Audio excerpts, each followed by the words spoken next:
विश्वानि देव सवितर्दुरितानि परासुव यद्भद्रं तन्न आसुव। ॐ यां मेधां देवगणाः पितरश्चोपासते तया मामद्य मेधयाग्ने मेधाविनं कुरु स्वाहा। ॐ सहनाववतु सहनौ भुनक्तु सह वीर्यं करवावहै तेजस्विनावधीतमस्तु मा विद्विषावहै। ओम शांति शांति शांति। आज हम लोग पुनः अपने विष्णु सहस्रनाम स्तोत्र की चर्चा में एकत्र हुए हैं और इसमें हम अब जो अगला श्लोक है और आगे के नाम हम पढ़ेंगे और उस पर चर्चा करेंगे। अब तक हमने जो पिछली बार जो श्लोक पढ़ा था 55 संख्या का श्लोक पढ़ा था। व्यवसायो व्यवस्थान संस्थान स्थानदो ध्रुवः परर्धि परम स्पष्ट स्तुष्ट पुष्ट शुभे क्षण। यहाँ तक हमने पढ़ा था और उसमें सभी नामों के हमने विस्तृत व्याख्या हमने समझने का प्रयास किया था जितना भी हम उसमें प्रवेश कर सके। अब अगला श्लोक है उसमें 56 संख्या श्लोक है।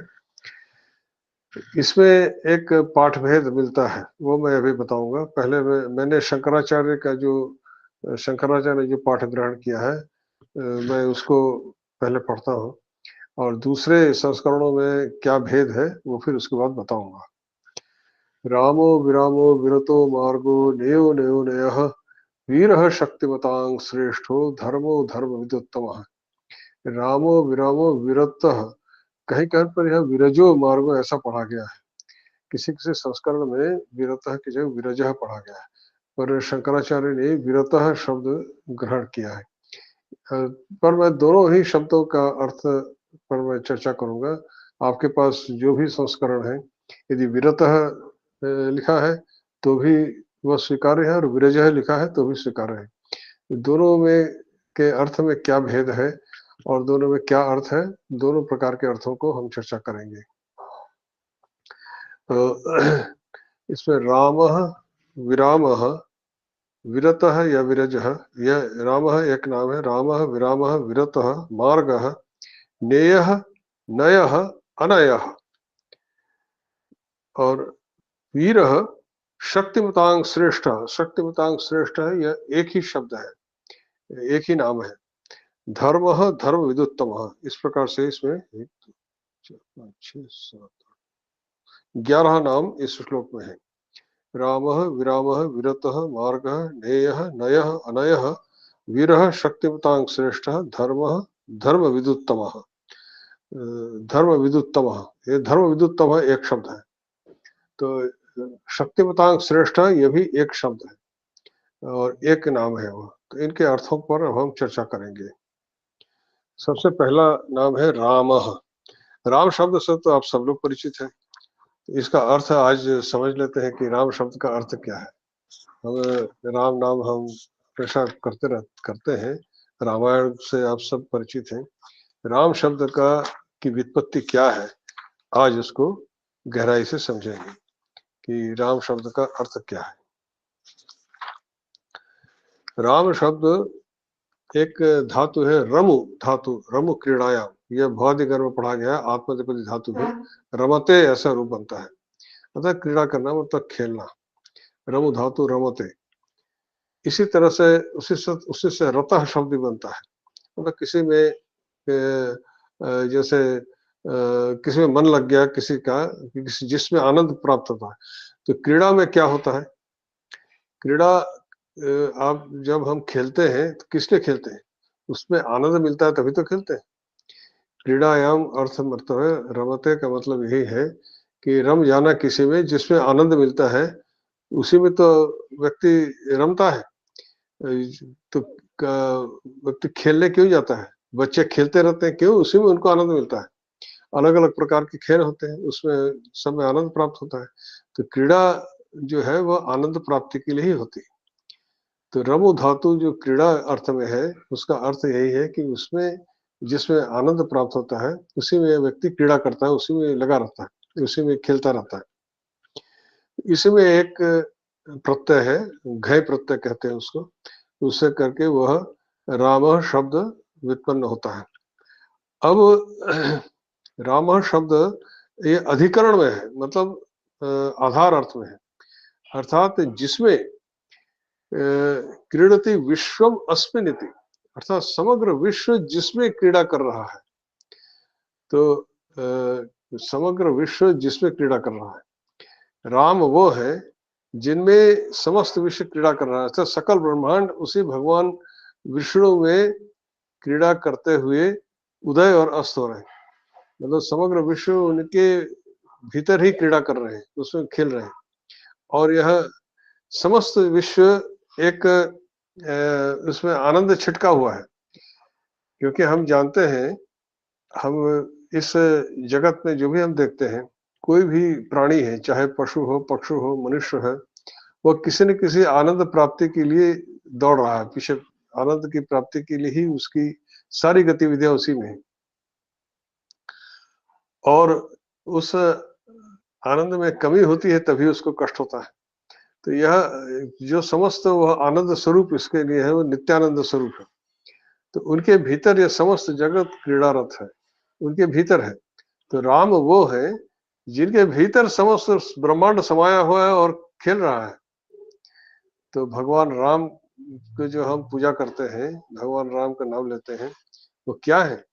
वो ब्रह्म स्वरूप है। उनके भीतर समस्त जगत उनके भीतर समाया हुआ है। हमने गीता में भगवान कृष्ण को देखा कि उन्होंने अर्जुन को अपना विश्व रूप दिखाया। विश्व रूप में क्या देखा अर्जुन ने? कि समग्र विश्व उसमें समाया हुआ है। वैसे ही राम के भीतर भी समस्त जगत समाया हुआ है, विश्व ब्रह्मांड समाया हुआ है, और क्रीड़ारत है। क्रीड़ारत मतलब जो तो गतिविधियां हो रही हैं, प्रकृति में जो भी परिवर्तन हो रहे हैं, वो सब उनके भीतर हो रहे हैं। प्रकृति परिवर्तनशील है, तो वह उसके भीतर ही सब कुछ हो रहा है। तो राम वही है जिनके भीतर समस्त जगत क्रीड़ारत है, अर्थात वह आनंद प्राप्त कर रहा है, और क्रीड़ारत है मतलब उसमें मशगूल है और उसी में लगा हुआ है। फिर विरामः, विरामः उसका दूसरा शब्द अर्थ है, वही राम शब्द से ही विराम शब्द भी उत्पन्न होता है, इसमें भी उपसर्ग है। जो लोग जिन्होंने जो हमारे साथ व्याकरण पढ़ते हैं, उन्होंने एक सूत्र पढ़ा है पाणिनि का, विरामोवसानम, विराम की अवसान संज्ञा होती है। तो अवसान का मतलब क्या है? अंत। तो यह विराम का अर्थ है कि उनके भीतर ही सब कुछ हो रहा है, और वही यथा रमन्ते अस्मिन् इति रामः तथा विरमन्ति अस्मिन् इति विरामः, उसी में सब कुछ लय हो जाते हैं, उसी में सब क्रीड़ारत है, उसी में उदय हो रहे हैं, उसी में अस्त हो जाते हैं, उसी में लय हो जाते हैं, विराम हो जाता है, उनका अंत हो जाता है, उनका अंत भी वही होता है। तो विराम का मतलब अवसान, अर्थात तो वहीं पर सब समाप्त हो जाता है। जो भी यह जगत ब्रह्मांड की सृष्टि की क्रिया चल रही है, वो अंत में जाकर के उन्हीं में समाप्त हो जाती है। उन्हीं के भीतर सब कुछ है, सब कुछ जो कुछ हो रहा है उन्हीं के भीतर हो रहा है। तो रामः का मतलब यही हुआ कि राम और विरामः दोनों बातें उसी रमु धातु से ही उत्पन्न हुआ है। विरामः में केवल एक उपसर्ग है भी, तो उसका अर्थ यही हुआ कि राम के भीतर समस्त जगत क्रीड़ारत है। इसका अभिप्राय है कि समस्त जगत की सृष्टि उनके भीतर ही हुई है, हो रही है, और वह क्रीड़ारत है, अर्थात समस्त सृष्टि कार्य चल रहा है। और विराम का मतलब सृष्टि के अंत में समस्त कुछ उन्हीं में लय हो जा रहा है, उनके बाहर कुछ भी नहीं, सब कुछ जो कुछ भी उनके भीतर ही। तो यही है विराम का अर्थ, यही है कि अवसान, अर्थात सृष्टि का जो क्रीड़ा है, यह लीला है, यह क्रीड़ा है, खेल है, इसका अवसान उन्हीं में होता है, अंत भी वही होता है। अब आया विरतः। यह विरतः शब्द भी रम धातु से ही बना है, इसलिए विरतः शब्द ही अधिक समीचीन है। यहाँ पर शंकराचार्य ने यही पाठ ग्रहण किया है। तो कुछ कुछ किसी किसी संस्करण में विरजः शब्द मिलता है। तो मुझे पता नहीं आपके पास जो संस्करण है उसमें विरजः है या विरतः है, तो जो भी है, तो मैं पहले विरतः का अर्थ बताता हूँ, उसके बाद विरजः का भी अर्थ बताऊंगा, ताकि यदि आपके पास विरजः वाला पाठ है तो उसका भी अर्थ आपको समझ में आ जाए। तो यह भी रम धातु से ही विरतः शब्द व्युत्पन्न होता है। उसमें त प्रत्यय है भूतकालिक, विरतः उससे मकार को त होकर के विरतः शब्द बनता है। तो विरतः मतलब निवृत्त होना, किसी चीज से अलग हो जाना। अब ये राम और विराम शब्द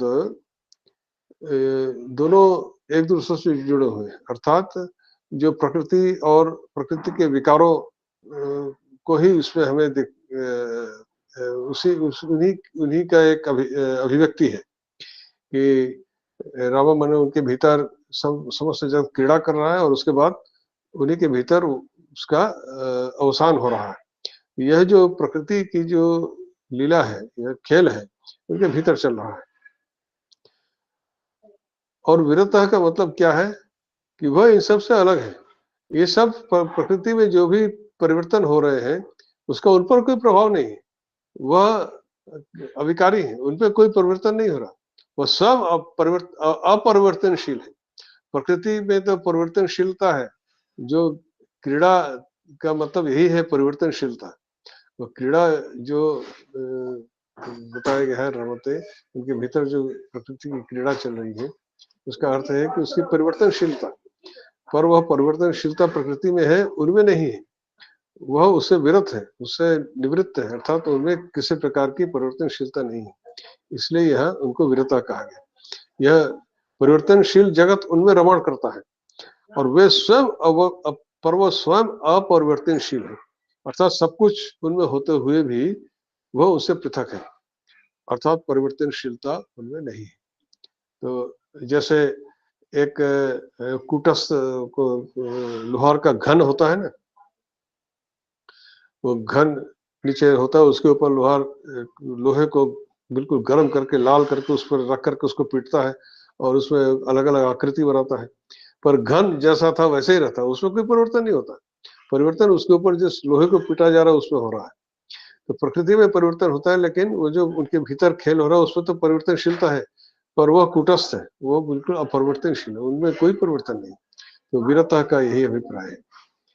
और अगर विरजः का अभिप्राय क्या है, यह जो परिवर्तनशीलता है, यह परिवर्तनशीलता प्रकृति में जो आती है वो सत्व रज तम गुणों के जो उसमें एक जो उनकी सम अवस्था से असम अवस्था में जब जाते हैं, जब सत्व रज तमो गुणों में एक असाम्य उपस्थित होता है, साम्य अवस्था में कोई सृष्टि या लीला नहीं होती, जब उन्हें असाम्य उपस्थित होता है तभी प्रकृति की लीला होती है। तो वह विरजः का अभिप्राय यही है कि रजोगुण इत्यादि से वह अलग है, वो उनके ऊपर उसका कोई प्रभाव नहीं पड़ रहा है। प्रकृति में सत्व रज तम गुण प्रकृति में निहित है और उनमें जो असाम्य उपस्थित हो रही है उसी के कारण ये सारी क्रीड़ा और लीला चल रही है। ये जो रमण जो है यह उसी के कारण हो रहा है, पर वह स्वयं इन तीनों गुणों से परे है। विरजः मतलब इन तीनों रजोगुण इत्यादि से वह परे है, वो रजो इन गुणों का उन पर कोई प्रभाव नहीं। तो बात वही है कि परिवर्तनशीलता प्रकृति का धर्म है, पर वह जो ब्रह्म स्वरूप विष्णु है वह अपरिवर्तनशील है, उसे सब कुछ उनके भीतर होते हुए भी उनमें कोई परिवर्तन नहीं है, वह उनकी परिवर्तनशीलता से पृथक है, अर्थात वह अपरिवर्तनशील। ये तीन शब्द जो है, यह जो राम विराम विरतः विरजः, ये तीनों इसी से जुड़े हुए हैं कि किस प्रकार भगवान के जो प्रकृति की जो ये परिवर्तनशीलता है और उसी में वो क्रीड़ा है। कहते हैं ना कि प्रकृति ने सब खिलौना दे रखा है, सब खेल रहे हैं, बच्चों को आप खिलौना देते हैं उससे खेलते रहते हैं, उसी में वो रमे रहते हैं। तो यहाँ अभिप्राय वही है कि उनके भीतर समस्त विश्व ब्रह्मांड समाया हुआ है और वह खेलने में रमा हुआ है, और उन्हीं के भीतर वह, उसका अवसान भी उन्हीं के भीतर हो जाता है, पर वह स्वयं इसमें लिप्त नहीं है, उससे अलग है, विरत है, विलग है, और वह अपरिवर्तनशील है। ये इसका अर्थ है। उसके बाद है मार्गः। मार्गः शब्द मृजु धातु से, दो धातु हैं इसमें। एक तो मृजु धातु, मृजु शुद्धो, अदादिगण में पढ़ा गया है, मार्ष्टी ऐसा रूप होता है, मतलब शुद्धिकरण, शुद्ध होना। मृजु शुद्धो एक धातु, इससे मार्गः शब्द सिद्ध होता है। दूसरा एक मार्ग शब्द, मार्ग धातु ही है, चुरादिगण में पढ़ा गया है, वह उभयपदी है, मार्गयति, मार्गयते ऐसा रूप बनता है। मार्ग अन्वेषण, अन्वेषण करना, ये दो अर्थ है इसके। तो मार्ग, एक तो मृजु धातु से मार्ग बनता है जिसका अर्थ है शुद्धिकरण, और दूसरा अन्वेषण अर्थ है जिससे मार्ग, तो इसका अर्थ है पंथा, मतलब पथ, पथ को मार्ग कहते हैं। तो मार्ग क्या होता है, जो पथ किसे कहते हैं, जो आपको किसी लक्ष्य पे पहुंचा दे। इधर उधर भटक रहे आप जंगल में, वो मार्ग नहीं है। मार्ग वो है जो किसी लक्ष्य पे पहुंचाए। आपको अगर लखनऊ से दिल्ली जाना है तो आप कोई मार्ग पकड़ेंगे, कोई रास्ता पकड़ेंगे, जो दिल्ली को जाती है वही सही रास्ता पकड़ेंगे, तभी आप दिल्ली पहुंचेंगे। कोई दूसरा रास्ता पकड़ लिया तो आप किसी दूसरे शहर में पहुंच जाएंगे। तो मार्ग वह है जो आपको आपके लक्ष्य तक पहुंचाए। इसीलिए अन्वेषण, मार्ग अर्थ, अन्वेषण अर्थ से यह जुड़ा हुआ है, इसलिए मार्ग शब्द है पथ। अब अन्वेषण, यहाँ पर मार्ग किसे कहा, भगवान को मार्ग क्यों कहा, कि जीव का अंतिम लक्ष्य क्या है, भगवत प्राप्ति, उनके पास पहुंचना, यही उसके जीव का अंतिम लक्ष्य है। हमारे वेद इत्यादि सभी उपनिषद, गीता सब यही बताते हैं कि जीव का अंतिम लक्ष्य उसकी प्राप्ति है, उसको पहुंचना है। तो पहुंचने का रास्ता क्या है, तो वही एक, तो यहाँ पर एक तो वही है, अन्वेषण अर्थ है कि मार्ग, उनको पहुंचने का रास्ता क्या है। तो ये यहाँ पर श्वेताश्वतर उपनिषद का एक मंत्र है, शृण्वन्तु विश्वे अमृतस्य पुत्राः आयधामानि दिव्यानि तस्तुः वेदाहमेतं पुरुषं महान्तम् आदित्यवर्णं तमसः परस्तात् तमेव विदित्वातिमृत्युमेति नान्यः पंथा विद्यते अयनाय। पंथा, ये पंथा ही मार्ग है, अर्थात उनको जानना ही, उनको जानने ही व्यक्ति मृत्यु को अतिक्रम करके अमरत्व को प्राप्त कर सकता है, अर्थात उनका सायुज्य, उनका स्वरूप को प्राप्त कर सकता है। वही एकमात्र मार्ग है, वही एकमात्र पंथा है। तो उसका उपाय क्या है, अब शुद्ध हो, अंतःकरण जब शुद्ध होगा तभी वह मार्ग मिलेगा। देखिए दोनों धातुओं का जो योग है, उसे किस प्रकार से इसको भगवान से मिलाया है। मृजु धातु, उसका अर्थ होता है शुद्ध हो, शुद्धिकरण। किस चीज का शुद्धिकरण, अंतःकरण जब शुद्ध हो जाएगा तभी वो, उनका अन्वेषण, आप उनका कोई अन्वेषण कर सकते हैं, उनको प्राप्त कर सकते हैं। नान्य पंथा विद्यते है, उनको जानेंगे कब, जब अंतःकरण शुद्ध होगा। तो यह मार्ग का यही अभिप्राय है कि उनको जानने का यही एकमात्र पथ है कि अंतःकरण को शुद्ध करो और उनको जानो, वही एकमात्र मार्ग है। तो मार्ग का अर्थ है पथ, जो आपके लक्ष्य तक पहुंचाता है। तो यहाँ पर ये जो मार्ग शब्द का जो अभिप्राय है वह यही है कि मार्ग, उनको जो वहां तक पहुंचने का मार्ग क्या है, अंतःकरण की शुद्धि। अंतःकरण को शुद्ध करोगे तभी वहां तक पहुंचोगे, वही एकमात्र पंथा है, वही एकमात्र मार्ग है, तभी अमरत्व की प्राप्ति हो सकती है। उनको जानना, उनको जानेंगे तभी, जब अंतःकरण शुद्ध होगा तभी वे आपके अंतःकरण में प्रतिफलित होंगे, और हमारे अंतःकरण प्रतिफलित होने पर ही हम उनको प्राप्त करेंगे, अपने स्वरूप को जान पाएंगे।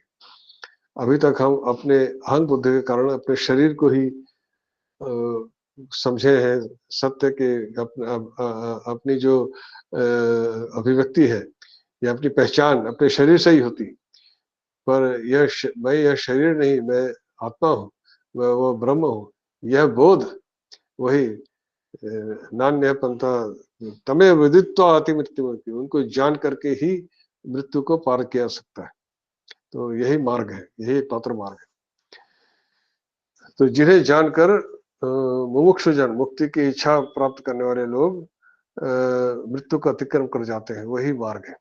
चलिए अब अगला है नेयः। नेयः ऋणीय प्रापणे एक धातु है। ऋणी, ये जो टवर्ग वाला ण है उसको देखेंगे हम, ऋणीय एक धातु है। उस ण को न होकर के नी बचा रहता है, उसी से नयति इत्यादि रूप बनते हैं, दुहे पदी धातु। नयति नयते दोनों प्रकार के रूप, उसका अर्थ होता है ले जाना। तो नयः, तो नयः का मतलब होता है कि ले जाने योग्य, प्राप्तुम योग्य, मतलब प्राप्त करने योग्य, प्राप्ति। निय प्रापण है, मतलब प्राप्ति अर्थ में है। तो जैसे प्राप्ति मतलब कहीं पहुंचना, किसी चीज को प्राप्त करना। तो यहाँ हम नयति का मतलब यही है कि किसी चीज को जो आपके पास होगा उसी को तो आप लेके जाएंगे। किसी चीज को आपने प्राप्त किया है तभी तो आप उसको कहीं लेके जा सकते हैं। जो आपको प्राप्त है ही नहीं उसको आप कैसे लेके जाएंगे। तो प्रापणे का यही अभिप्राय है कि नेह का मतलब प्राप्तुम योग्य, जो प्राप्त करने योग्य, अर्थात जहां पर हमें जीव को पहुंचना चाहिए। हम अपने जीवन में लक्ष्य बनाते हैं, महत्वाकांक्षाएं होती हैं लोगों की कि मैं इतना बड़ा आदमी बन जाऊं, फलाना हो जाऊं, ये हो जाऊं।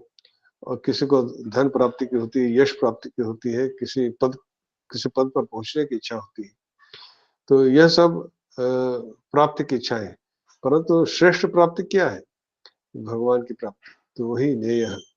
तो जिनको प्राप्त किया जाना चाहिए, जो हम इधर उधर की चीजें हम प्राप्त करना चाहते हैं, वो न करके केवल एकमात्र ईश्वर को ही पाना चाहें, यही कहने का अभिप्राय है। वही एक ऐसी वस्तु है जिनको पाना चाहिए जीव को, जो जिनको उचित है उसको पाना, उसको प्राप्त करना चाहे, यही नेय प्राप्तुम योग्य है, जिसको प्राप्त किया जाना चाहिए। बाकी सब चीजें जो आप प्राप्त करेंगे वो छूट जाएगा, वो समाप्त हो जाएगा, हमेशा रहने वाली नहीं।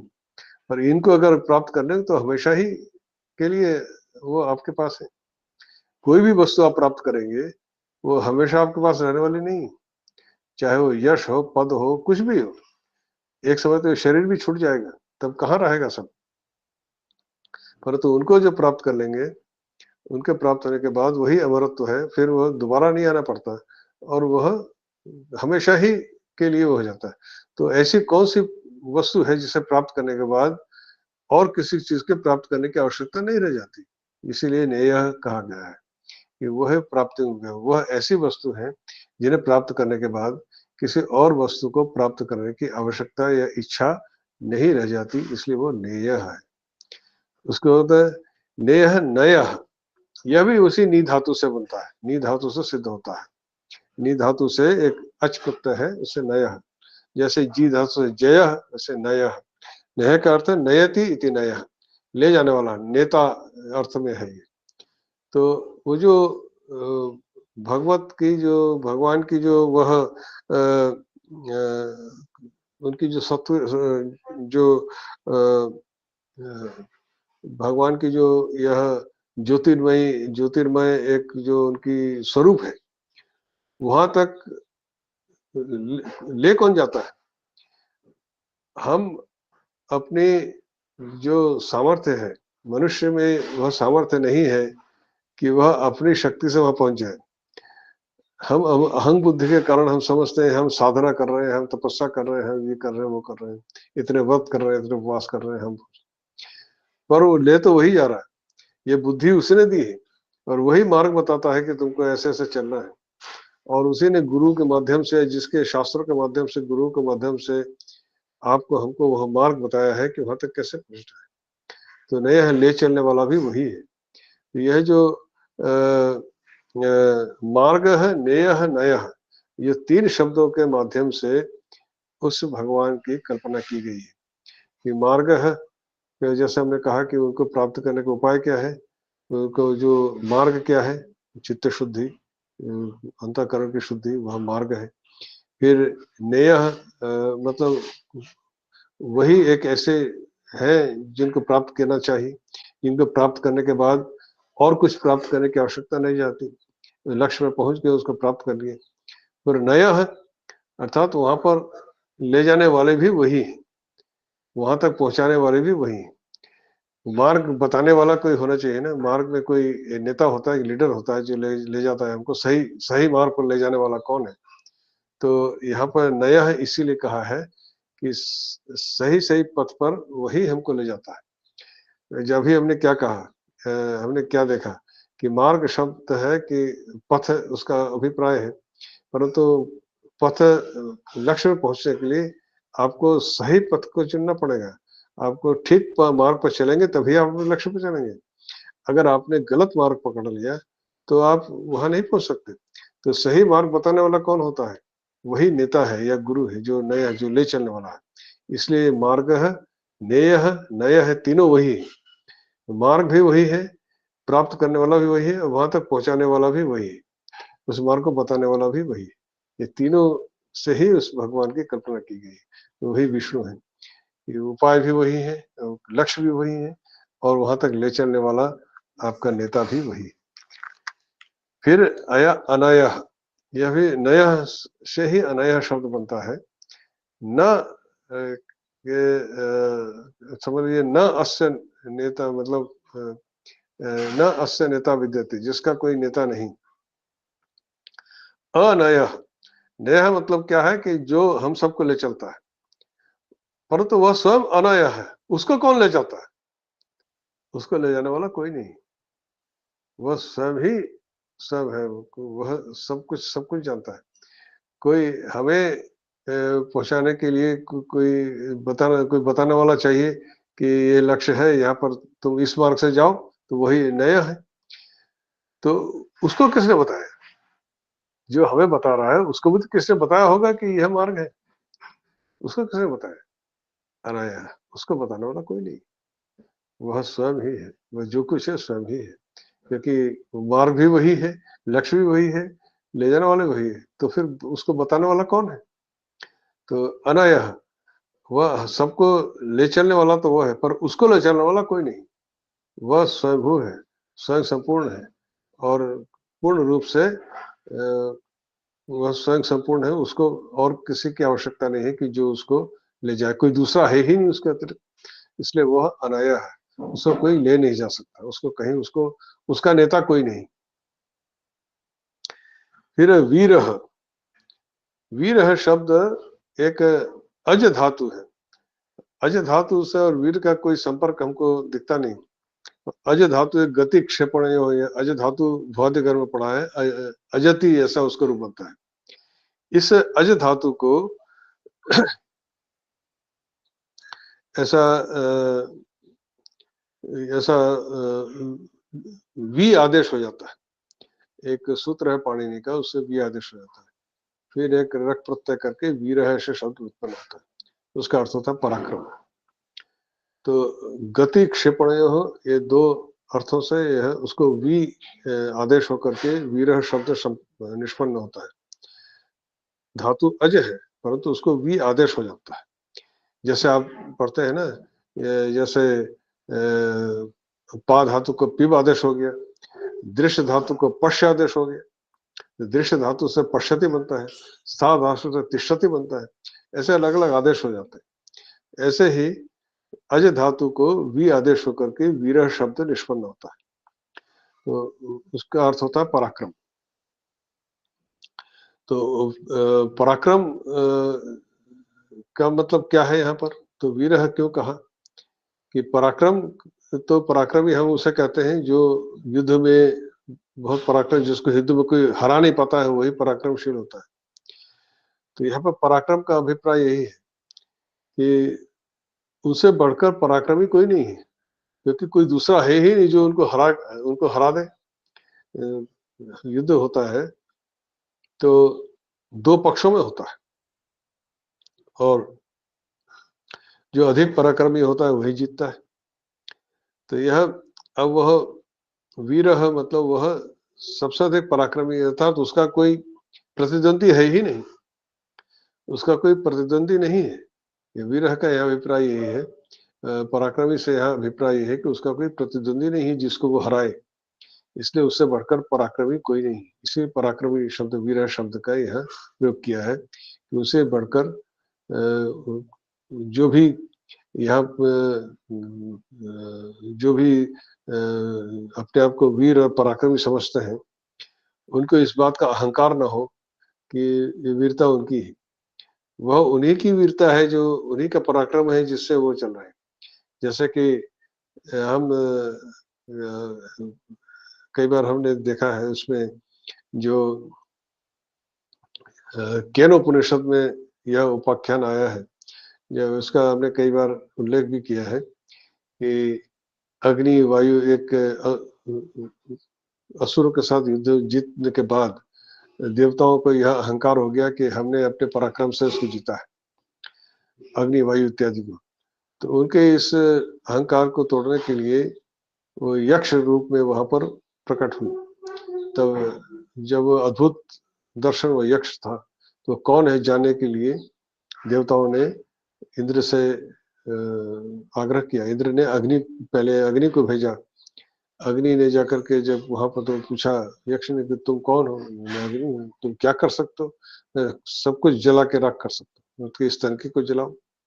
वो पूरी शक्ति लगाया लेकिन नहीं जला पाया, तो लौट गया। फिर वायु को भेजा।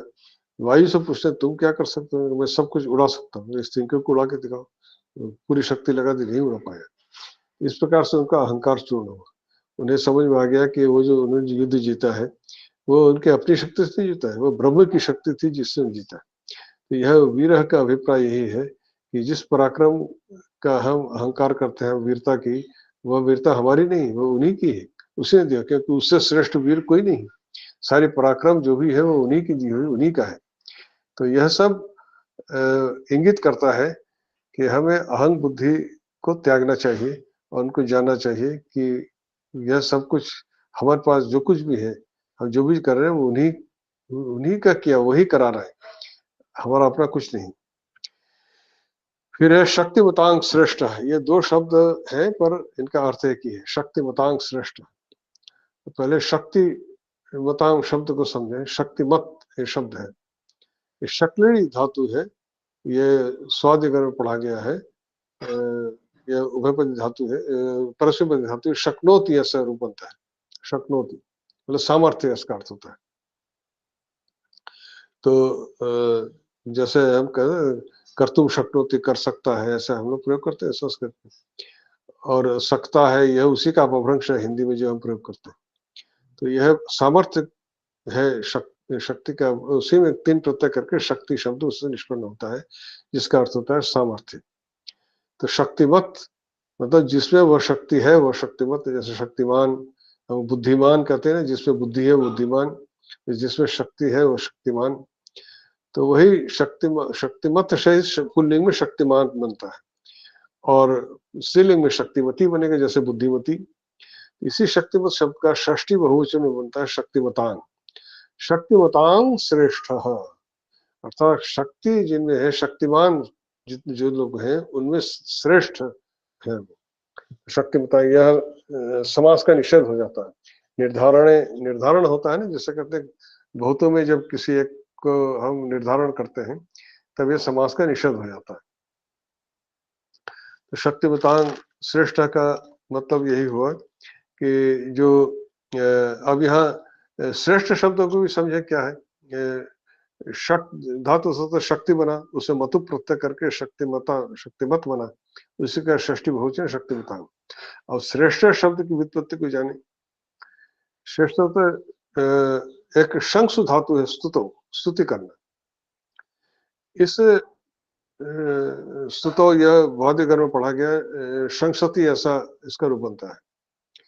इसी में एक क्या प्रत्यय है उसको, इसी से प्र उपसर्ग कर प्रशस्य शब्द इससे बनता है, प्रशस्य शब्द। इस प्रशस्य शब्द को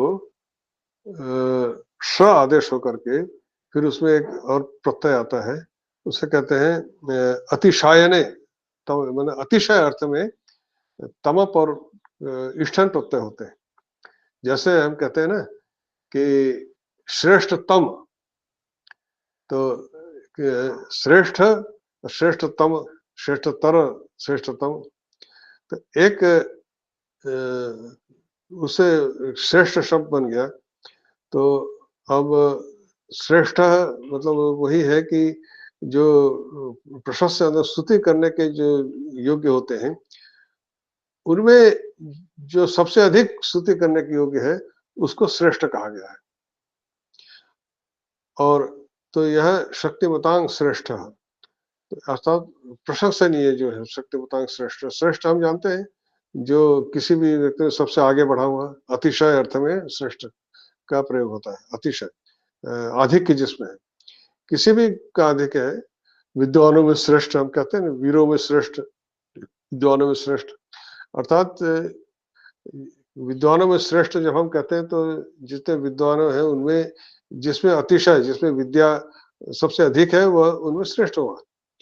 तो शक्तिमतांग श्रेष्ठ, तो यह श्रेष्ठ शब्द का आपने समझ लिया, आपने समझा कि श्रेष्ठ शब्द का क्या अभिप्राय है। तो श्रेष्ठ का मतलब है अतिशय, मतलब आधिक्य, किसी भी वस्तु के, किसी भी चीज के आधिक्य, वही श्रेष्ठता है। तो जिनमें यह शक्ति सामर्थ्य है, शक्तिमतांग श्रेष्ठ का मतलब क्या है? तो शक्तिमान कौन है? अब हमारे जो समस्त विश्व ब्रह्मांड में जो यह ब्रह्मांड का जो कार्य चल रहा है, अब जो ऊर्जा हमको मिलती है, जैसे सूर्य है, सूर्य का ताप हमें यहाँ मिलता है, पृथ्वी तक पहुंचता है, और सूर्य के ताप से ही समस्त सृष्टि का कार्य चल रहा है।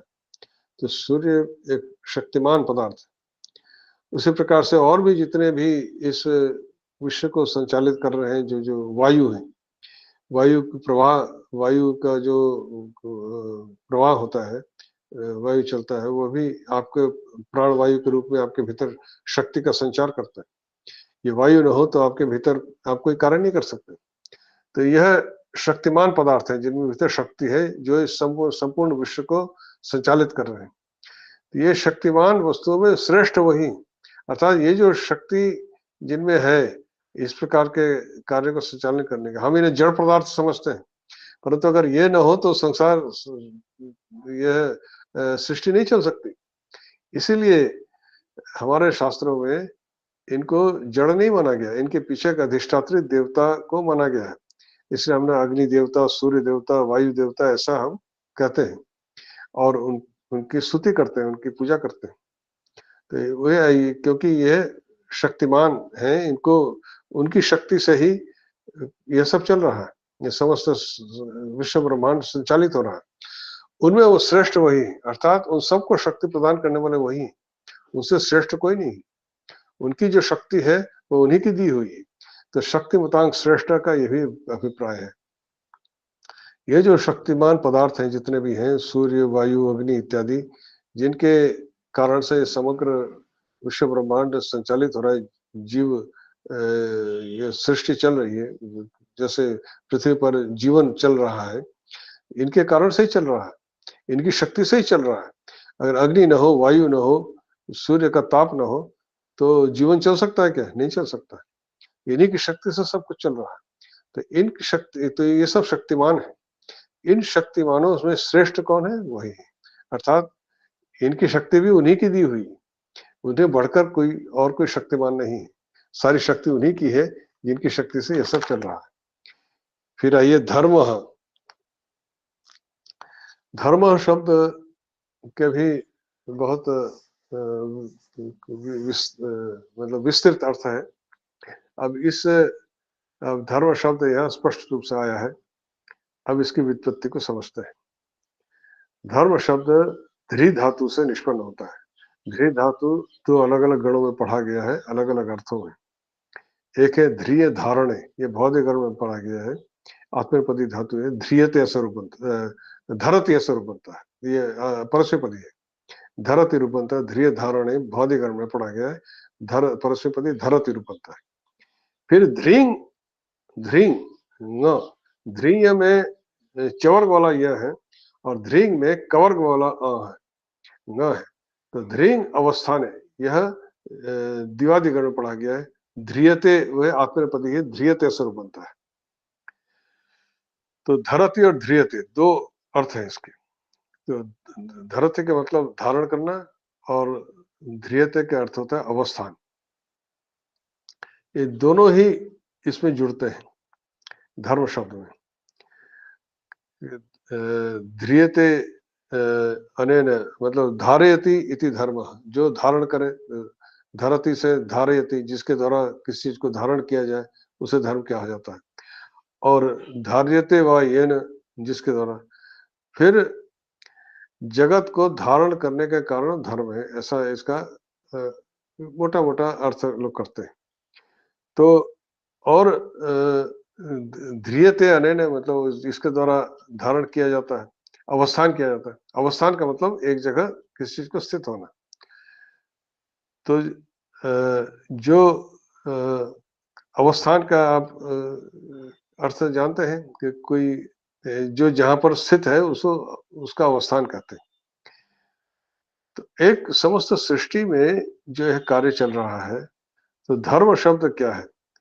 धर्म शब्द एक तो कहा कि जिसके द्वारा धारण किया जाता है, तो किस चीज को धारण कर रहे हैं?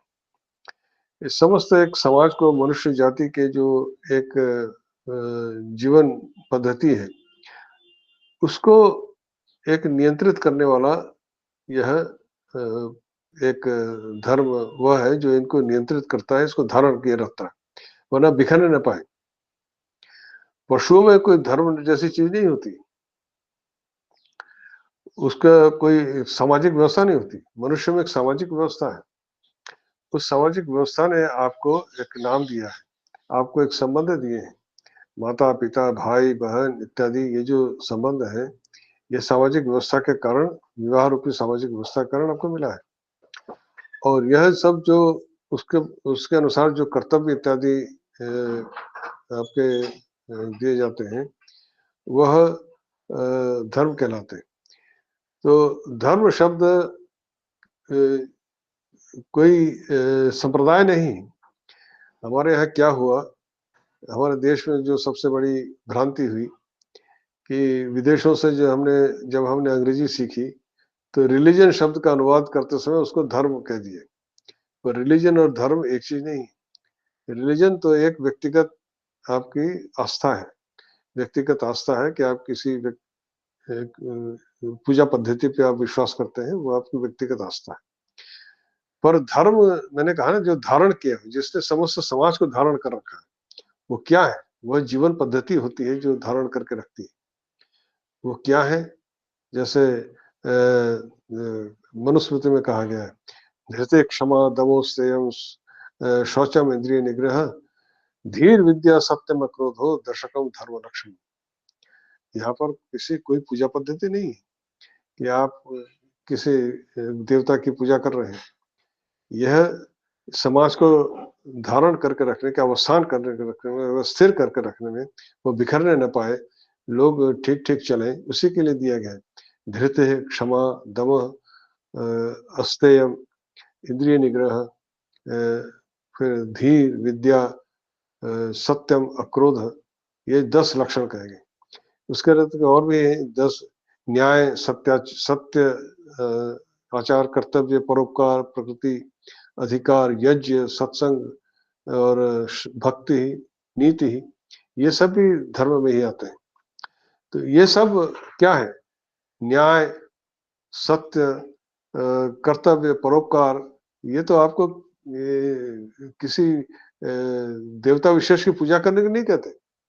ये वो चीजें हैं जिन्होंने समाज को धारण कर रखा है, समाज को एक जगह अवस्थित कर रखा है, समाज को बिखरने नहीं देता।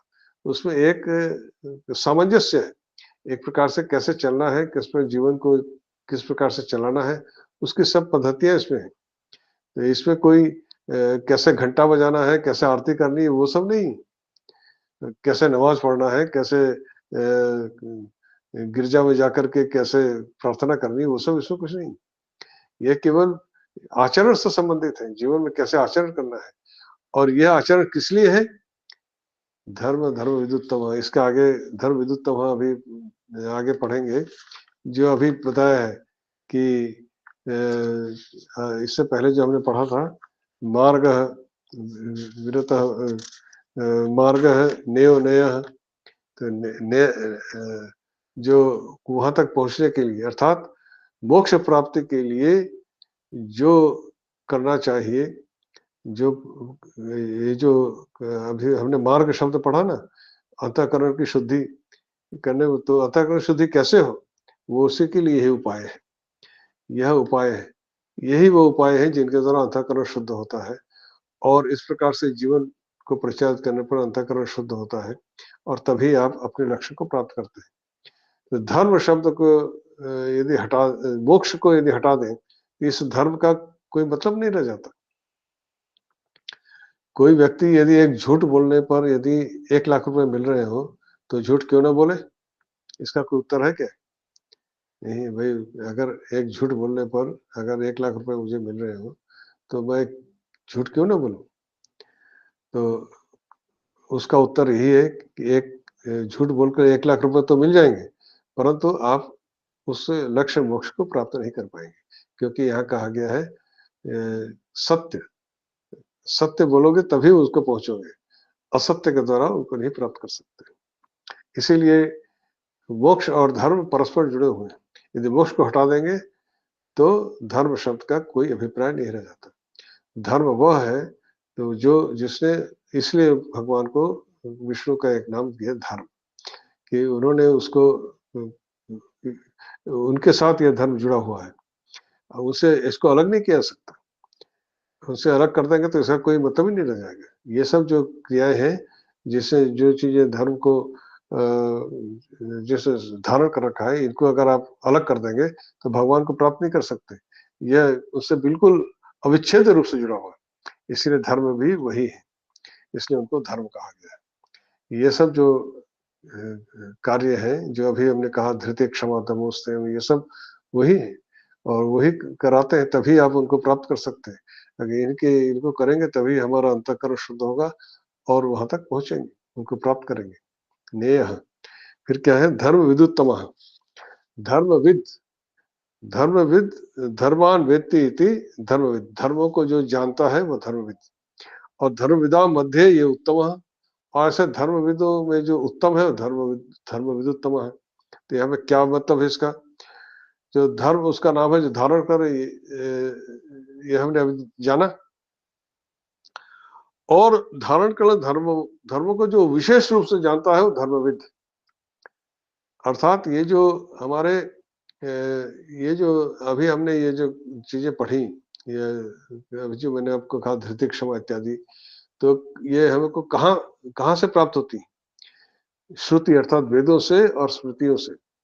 जैसे मनुस्मृति इत्यादि है, ये मनुस्मृति का ही श्लोक है, और वेदों में ही सब बताया गया है कि यज्ञ इत्यादि कैसे करना है। ये सब अभी मैंने आपको कहा कि इसमें क्या है, यज्ञ, सत्संग, भक्ति, नीति, ये भी इसी में आते हैं। तो यज्ञ इत्यादि का कैसे करना है, ये सब श्रुतियों में अर्थात वेदों में कहा गया है। तो श्रुति और स्मृति जो ये जो जिनके आदेश का पालन करते हैं, अर्थात जो उनकी द्वारा, इनके माध्यम से अभिव्यक्त हुए हैं, तो उनको श्रेष्ठ रूप से जानने वाला, अर्थात वे जो वेद हमको प्राप्त हुए, कहाँ से प्राप्त हुए? उन्हीं से तो प्राप्त हुए। तो विदुत्तमः, धर्म विदुत्तमः, ये जो धर्म रूपी जो आदेश है, जो वेदों के माध्यम से मनुष्य को प्राप्त हुआ है, उसको जानने वाला कौन है? कौन जानता था कि ऐसे ये करना चाहिए? किसको यह ज्ञान है? यह ज्ञान हमको वेदों से प्राप्त हुआ है, किसी मनुष्य ने तो दिया नहीं। मनुष्य देगा भी तो वो पूछेगा, भाई तुमको कैसे मालूम? तुम कौन हो मुझे शिक्षा देने वाले? तो वेद इसलिए अपौरुषीय कहे गए हैं, कि वेद हमें उन्हीं से प्राप्त हुई। ये जो शिक्षाएं हैं वेद से हमें प्राप्त होती हैं, देने वाले तो वही हैं, इसलिए उसको उत्तम रूप से जानने वाले वही।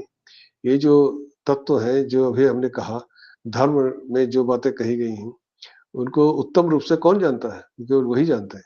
उन्होंने ही वेदों के माध्यम से मनुष्य समाज को ये सब दिया है, इससे धर्म विदुत्तम उनको कहा। चलिए आज इतना ही, इस के साथ ही यह श्लोक समाप्त होता है। इसके साथ हम लोगों ने करीब करीब 404 नाम आज हमने ॐ द्यौः शान्तिरन्तरिक्षगुं शान्तिः पृथिवी शान्तिरापः शान्तिरोषधयः शान्तिः वनस्पतयः शान्तिर्विश्वे देवाः शान्तिर्ब्रह्म शान्तिः सर्वगुण शान्तिः शान्तिरेव शान्तिः सामा शान्तिरेधि ॐ शान्तिः शान्तिः शान्तिः।